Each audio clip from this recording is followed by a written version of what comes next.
Hello there! Welcome to the Saroy channel, wherever you are in the world, and so much love to each and every one of you. How are you doing?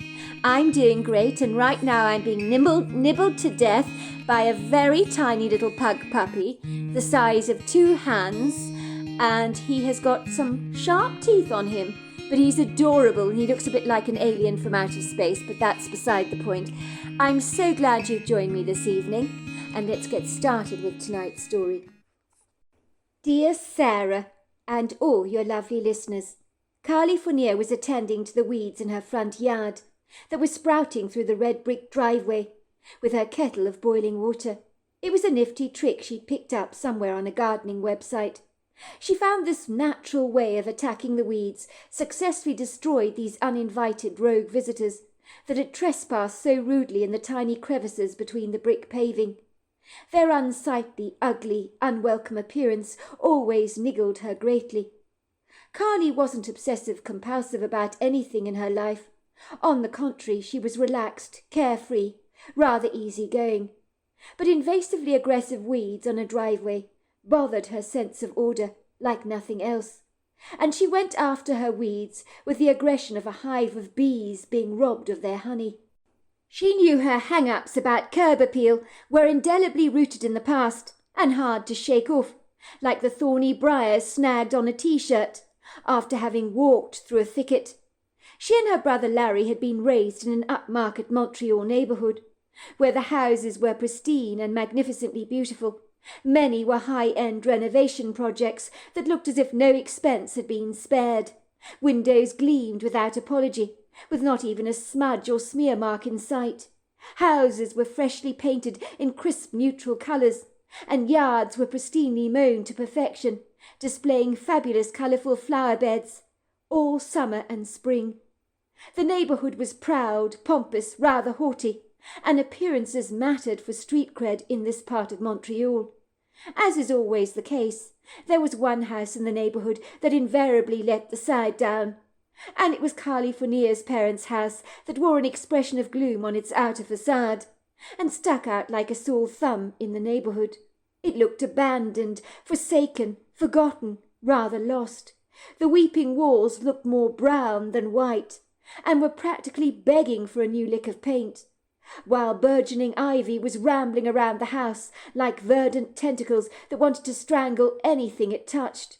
When Carly was young, she recalled having to snap the tenacious vines herself when they started to crawl through her bedroom window, and were threatening to lay down their sticky appendages across her internal walls. The once pristine pale green wooden shutters had faded to an off-cream colour, and the wood was beginning to become warped, as it hadn't been treated, and even the front door had buckled extensively, so you had to give it a huge shove to try and open it, as it was always getting stuck on its hinges due to the wood that had expanded and contracted from damp, cold, heat, and seasonal changes. The driveway had been overtaken by weeds and knee-high seeded grass, had confiscated the entire yard, and was tangled up with briars and ugly weeds. It looked so unkempt, so neglected, so untamed, as if the yard had a mind of its own and was doing what the hell it liked. It was hard to believe the house was actually occupied, for if you had driven down that street in that particular neighbourhood in Montreal, you would have assumed that the house must be abandoned, forsaken, unloved, and definitely unoccupied, and the locals would pretend as much, to explain away the embarrassment and eyesore on the street that left them all blushing with shame. Yet the truth was, behind the derelict, sad facade lived a family, a very loving family at that was possibly richer than most of the entire neighbourhood put together, with bank accounts practically hemorrhaging interest. But you would never have believed that for a moment, as why would any family overlook and forsake the general maintenance of their home? The Fourniers did not concern themselves with such mundane trivialities.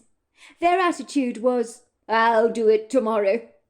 The Fourniers were possibly the laziest people you could ever hope to meet, for they loved nothing better than to lounge around on the sofa all day, reading novels, fabulous books, watching television, ordering take-out, smoking cigarettes, drinking beers, and enjoying long conversations about everything and nothing. Mr. Fournier was brilliant at television quizzes, and he'd hoot out all the answers with effortless ease. If he had been on a television game show, he'd have walked away with the grand prize and the jackpot, but he was just too lazy to bother entering something like that. Mr. Fournier was often described as a walking Encyclopedia Britannica, for he knew the strangest things. Despite the Fourniers' lackadaisical, slovenly approach to life, they were incredibly nice, genuinely warm people, funny, clever, and loving.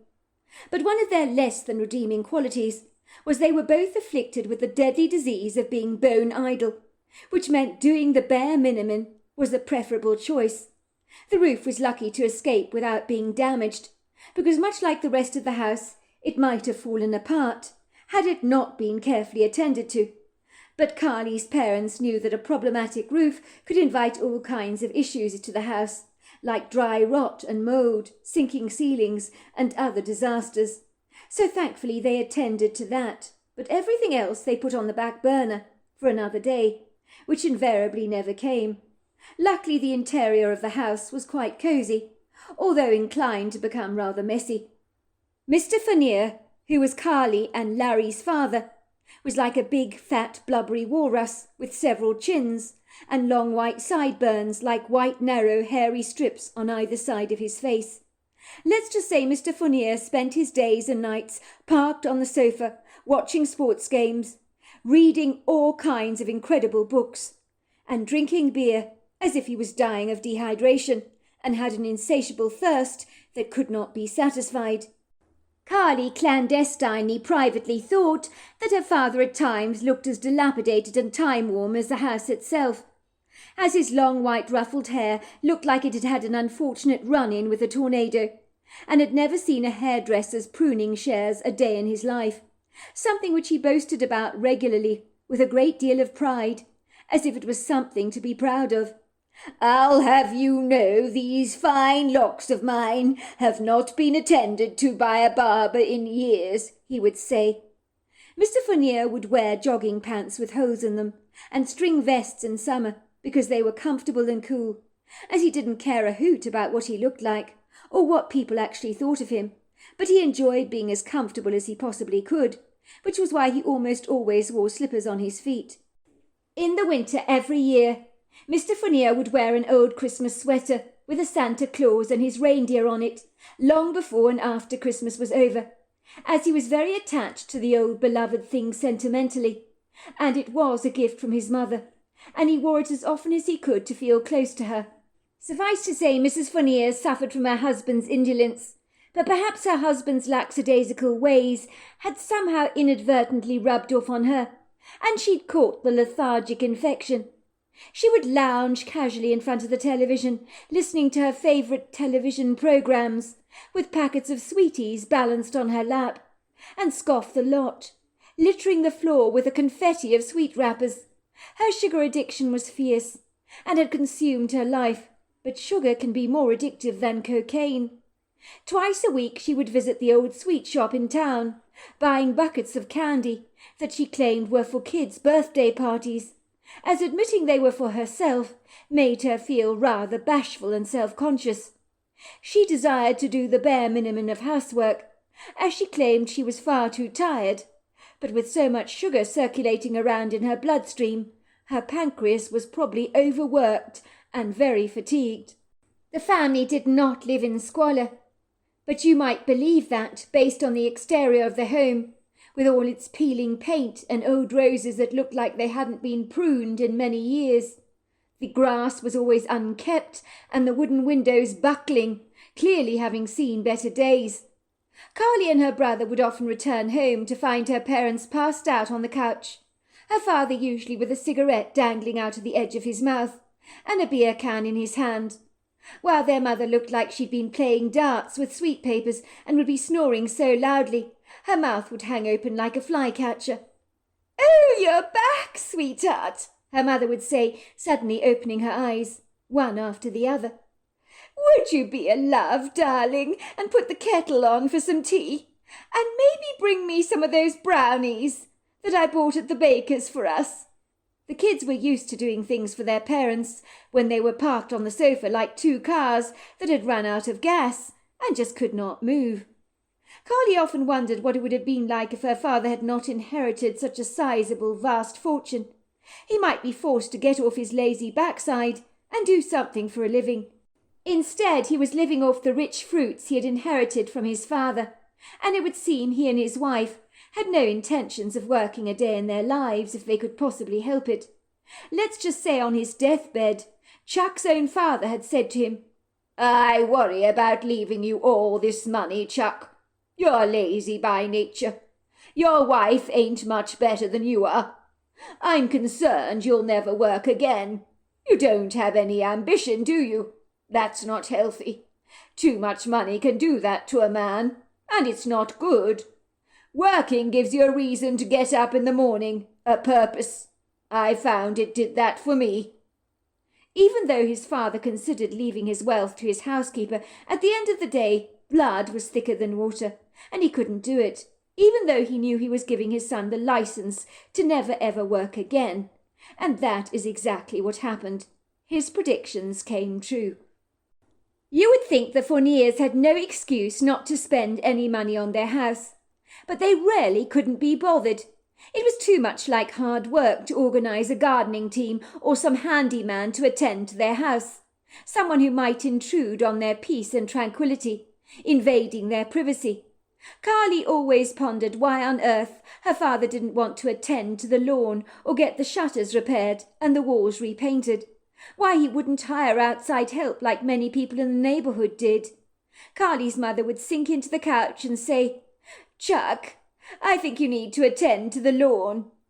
He would raise an unkempt, white, bushy eyebrow, rub his chin reflectively and say, "Yes, the grass is rather long, isn't it? It could do with a good trim." "You could always get a gardener," his wife suggested. "I know the Brixtons have one that's very good. Then you wouldn't have to bother in doing it yourself." Carly's father had chuckled. "Ha ha! I told you, my cherub. I've got it all sorted. I'll do it tomorrow." The problem was tomorrow would never come. And even if it did, and Mr. Fournier made a start on the lawn, halfway through the project he would be sweating like a pig and abandon it for a break, and then never return to the job that he'd started, claiming he'd got far too hot, it was tediously boring, or he fancied a break. As a result, the lawn never got attended to, and sometimes a few anonymous, rather rude notes would appear on the Fourniers' front doorstep with comments like, "Your house is letting the street down. You should be utterly ashamed of yourself. What the hell is wrong with you? Have you no pride or self-respect? Or are you just far too poor and impoverished to live in this neighbourhood? If you are, then just bugger off. You're not wanted around here, nor are you welcome." Other notes would say, "Why the hell don't you people move? We don't want you here ruining the tone of our neighbourhood." On one occasion, someone in the street had sent a gardening team along to the Fourniers' house, free of charge, to clear up the yard and to mow their lawn for them. But Carly's parents took offence to such a brazen intrusion and sent the team away. Mr. Fournier had told the well-meaning young man, "Please leave.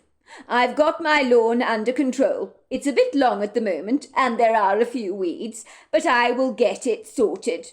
I don't need you people interfering." "The bloody cheek of it," Carly's mother would say. "Some people just don't mind their own business, do they? I think we should get our grass to grow even longer, to get their backs up, don't you? That'll show them. The people in this neighbourhood are such snobs. It's insane." "Here's to that," said Carly's father. "Down with the snobs, I say." He raised a beer can to his mouth and took a jovial swig. Carly and her brother Larry were very embarrassed by the exterior of their home, so much so that they never invited people back to the property, because they were young and impressionable, and other people's opinions mattered to them. So they didn't inform their parents that there was a teachers' meeting in the evening after school, or a sports event that they were partaking in. They didn't want the other kids at school to laugh at the slovenly appearance of their parents. Carly would die of humiliation if her dad rocked up in his string vest and jogging pants to a teacher's evening, looking like something that the cat dragged in, And as for her mother, she always looked as if she'd been sleeping in her clothes for an entire week. They always appeared incredibly crumpled. The Fourniers did have regular friends, of course, visiting the house, who just knew an unkempt yard was typical of the Fourniers and never judged them for that. But people who knew them loved them dearly, as Mr. Fournier could make you laugh so much that you would leave the house feeling as if you'd really enjoyed yourself, as your belly would be aching so much from laughing. Mr. Fournier should have been a stand-up comedian, because he would never have disappointed his audience. It had been a tough childhood, growing up in a neighbourhood with a house that looked like a shack, amongst all these palatial, grandiose mansions in Montreal. Carly and her brother would leave home to walk to school when it was dark outside, usually bitterly cold, with an Arctic wind blowing against their skins. Their hands would be freezing through their woolly gloves, and they would be blowing out cold white mist from their nostrils. They would return home frozen to the bone, when it was still dark outside. You could forget their parents giving them a lift. They were probably lying passed out by a snug warm fire. One evening, it was so cold outside, and their much-loved cat Sylvia had been left out of doors by mistake all night. She'd been forgotten about. So when Carly opened the door the following morning, the poor cat's fur was frozen to the doorstep. You had to pull her away like Velcro from the step, and she was a sorry sight indeed, but luckily very much alive. Days later, Sylvia had moved into the house next door, where she'd found for herself a cushier lifestyle, where old Mrs. Garnier poached salmon for her every day. And better still, they had a cat flap fitted for Sylvia, which meant that she'd never be abandoned in the snow again. The next-door neighbour's yard was pristine, and better still, Mrs. Garnier had cat TV for Sylvia from the living-room window, as she would literally cover the bird table there with seeds and peanuts. And so for Sylvia, surrounded by the warmth of a wood-burning stove, curled up on a comfortable couch, she could observe all the bird life from the living-room window, without getting her paws remotely cold. Sylvia, of course, still loved the Fourniers very much, visiting them regularly, but she knew what side her bread was buttered, and Sylvia discerned that Mrs. Garnier could offer her a far more luxurious lifestyle. Even though Carly's parents were the quintessential couch potatoes that were married to sofa world, despite everything, they were remarkably good people, with kind hearts and great senses of humour. But they had no comprehension how much their children were affected by the shabby condition of their home, and had they known this, they would have gone to the ends of the earth to rectify things for their children. When Carly and her brother were older and much more responsible, Larry transformed the yard of their home, mowing it every week, planting beds of the most colourful, vibrant flowers, painting the house, restoring the tattered shutters, while Carly transformed the interiors of their home, making it comfortable and cosy. She taught herself how to cook. She prepared the family healthier meals. And then their house was no longer the embarrassment and shame of the street in Montreal. But one thing that remained ever the same was that Carly's parents were as lazy as ever, only ever leaving the house for a supermarket shop, to buy sweets from the store or ice cream from the parlour, or visit the occasional good friend. But beyond that, her parents were like two lovable hibernating bears, who thoroughly enjoyed remaining homebound all year round. It was hardly a wonder when Carly finally did leave home and got married, and she moved into a pretty Montreal neighbourhood with her husband Robert, that she was determined never to be that unsightly house on the street again, that everyone believed was abandoned and derelict. So on this unassuming day, she was fastidiously attending to the weeds, and was unprepared for what was about to happen next, which was to put a spanner in the works and bring chaos to order, which was something that Carly could not abide. She had been fastidiously pouring this hot water over the weeds that peered at her tauntingly through the red brick paving, so the piping hot water caused the verdant leaves to shrink and curl up in disgust. She felt a measure of satisfaction to see them wilt like spinach in a steaming pot. "I've got you," she said with a sense of accomplishment. "You're not welcome to encroach on my driveway. Do you understand? Now get lost and die, will you?" The next thing she became aware of was a shadowy figure in her peripheral vision, wearing a glimmer of red that went rocketing past her. It was her 5-year-old son Oliver, riding his 2-wheel bike, cycling straight into the road with an unabashful confidence, clearly oblivious of the potential danger he was in. As he thought he was immortal, and accidents only ever happened in the movies, and when he smashed his toy cars into each other for fun on the oakwood floors in the lounge. "Oliver! Oliver!" she cried frantically, dashing after him. In her wedge flip-flops, she tripped over her feet. "Oliver! Come back! Oliver!" Carly's heart began to flutter violently in her chest like a frightened bird. Her twitching stomach churned and began to twist and contort.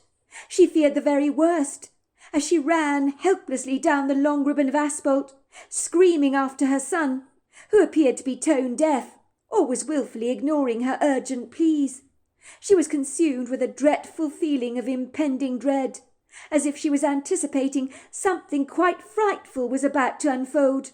Oliver could be obstinate at the very best of times, delighting in being stubborn and causing his parents distress. He seemed to enjoy ruffling his parents' feathers. She scanned the street for oncoming traffic, sighing with relief when the neighbourhood looked peaceful and rather quiet. One woman on the sidewalk was walking her 2 black pugs, who were ambitiously sniffing the manicured green turf and leaving their signature scent marks on every available tree that they could find. One appeared to be doing a funny handstand while it peed. This quiet, prepossessing, elegant, historic street in Montreal was basking in the luxuriant memories of the past, wearing each day that transpired in the fabric of our world as comfortably as the next, rather like a necklace of pearls around a woman's throat. The street was restfully enjoying yet another day, as it had done every other day before, wallowing blissfully in a congenial tranquillity, and was unflustered, unperturbed, and not concerned by the drama being birthed down the grey ribbon of asphalt, as Carly's shrieks rudely perforated the serene, salient ambience. The desperate, distorted, high-pitched screams echoed down the street, bouncing against the walls and windows of people's houses, who may have mistaken the sound for a goose flying above their homes, for they would often fly past the houses in great flocks, and Carly's screams were very similar to their shrieks. She frantically called after her son, the tone of her voice withered by trepidation, sharpened by angst. Thank God he was wearing his helmet.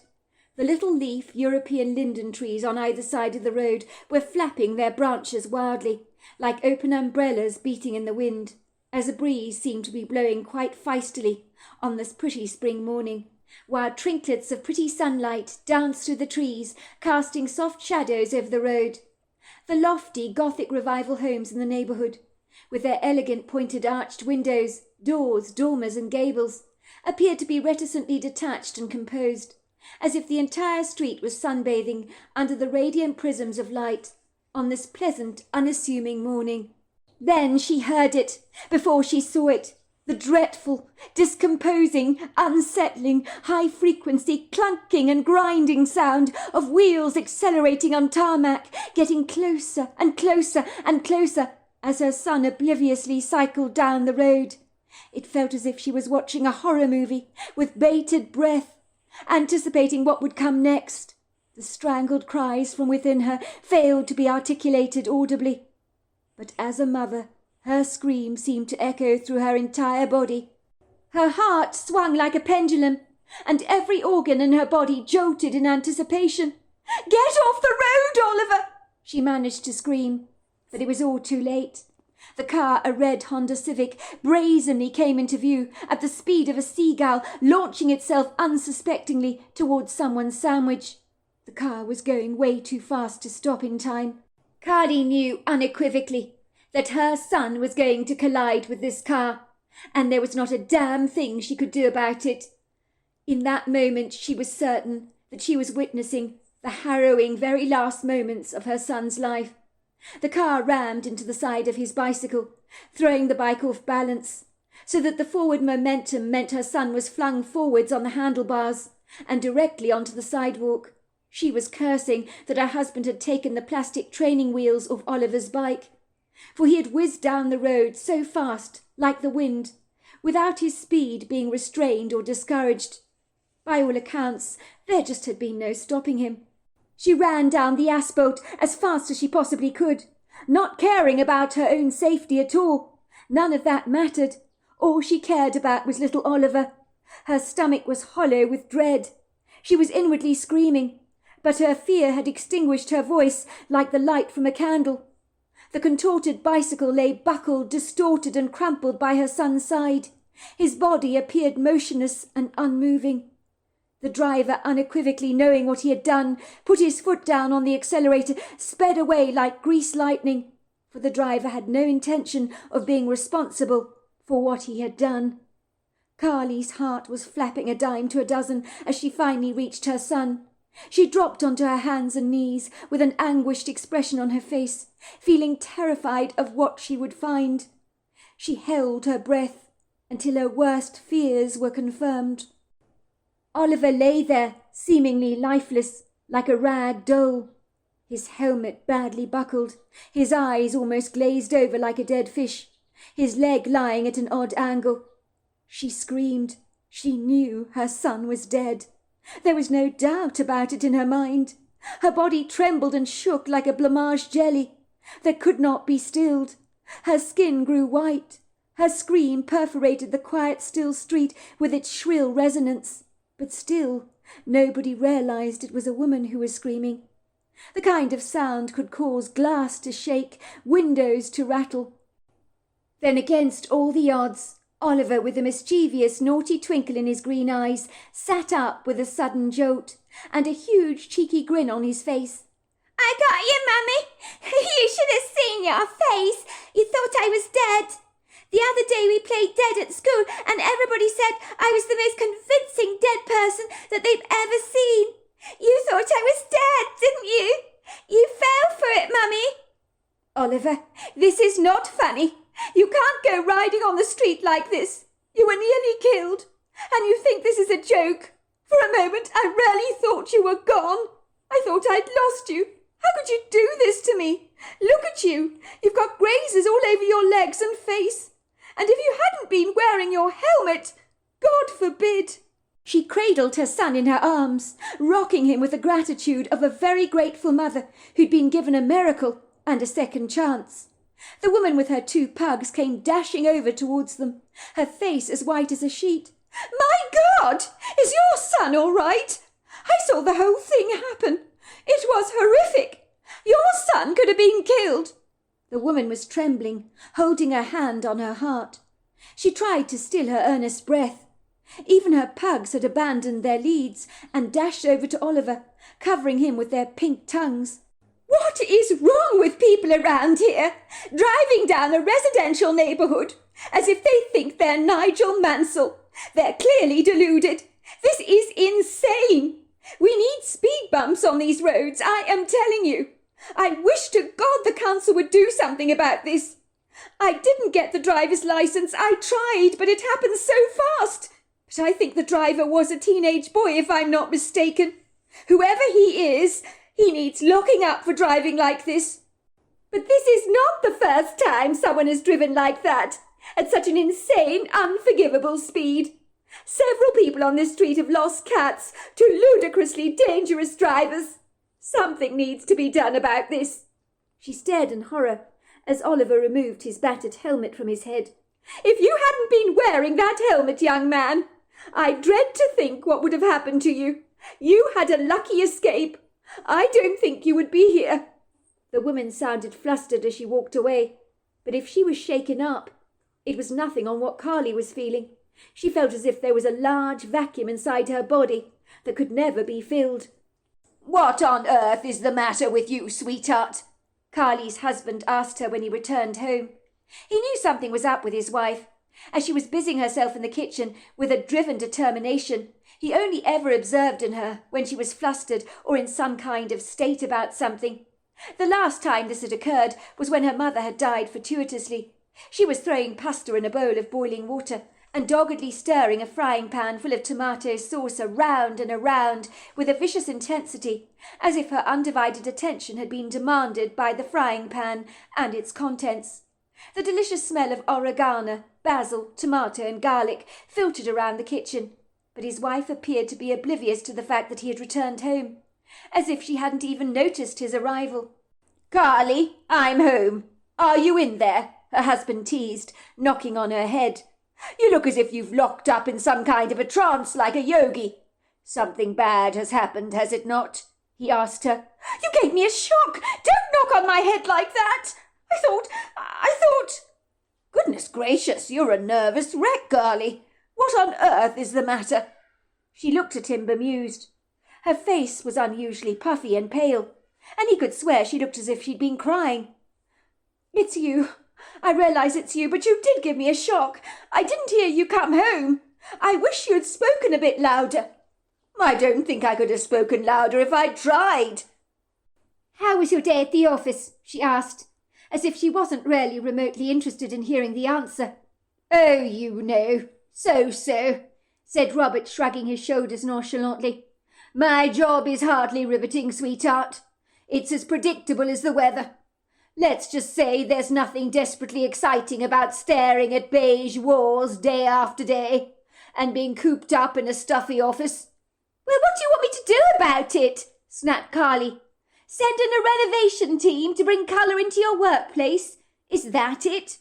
"Carly, what on earth is wrong with you? Why are you being so—" He looked for the word he needed to use to describe his wife's incongruous behaviour. "So touchy," he said.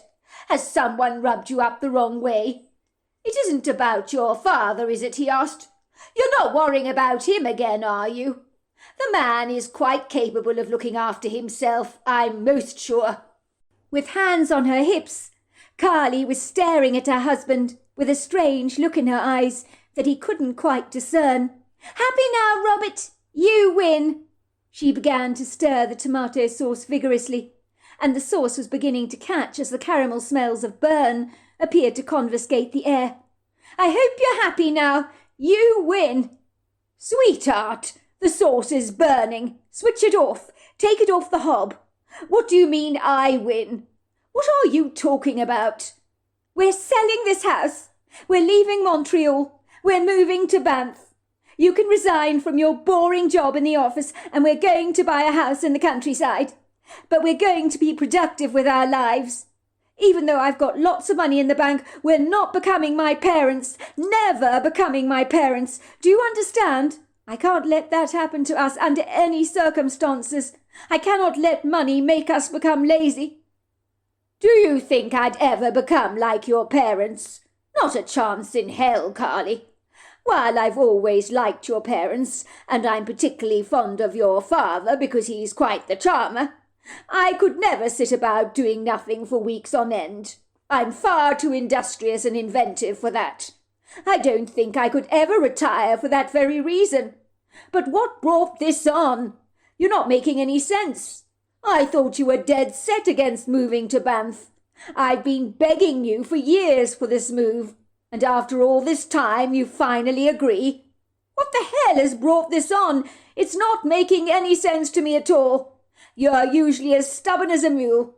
When you make your mind up about something and you say no, the woman's not for turning. So what's happened to flip the pancake on the other side? I'm very intrigued." "It's dangerous living here, Robert. Dangerous. We can't possibly stay here. We've got to sell this place, put it on the market, at once." "Dangerous?" said her husband, letting out a laugh. "You're kidding, right? There's nothing dangerous about our lovely neighbourhood. What on earth are you talking about, Carly? You're making no sense. Since I've got back home, you're all over the place. You seem desperately anxious about something. This is a very safe neighbourhood, I assure you. There hasn't been a robbery in this part of Montreal for years. What are you barking on about? I don't understand you. I'm feeling rather bewildered, if you don't mind my saying so." Carly almost growled at her husband. "Oh, do I have to spell it out, Robert, all the time to you?" She pointed with her finger to the front yard and the road beyond.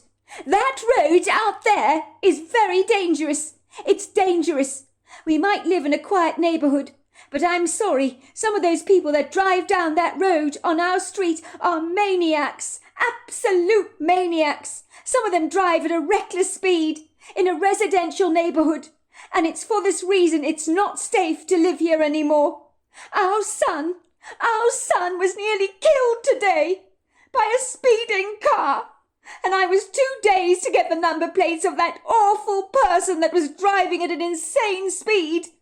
Oliver was very lucky not to be killed, and it sure didn't help that you removed the training wheels from his bike. How could you do that? How could you do that, Robert? He spun past me on the driveway before I had a chance to even stop him. I watched as the speeding car went colliding into our son.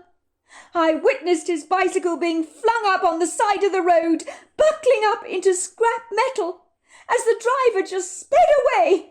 Can you believe it? He sped away. What is wrong with people? If Oliver had not been wearing his helmet, I promise you, Robert, he would not be with us now. Let's just say his head would have been pulverized on that road. Luckily, he's only got grazes on his face and knees, but it could have been so much worse. We nearly lost our son today.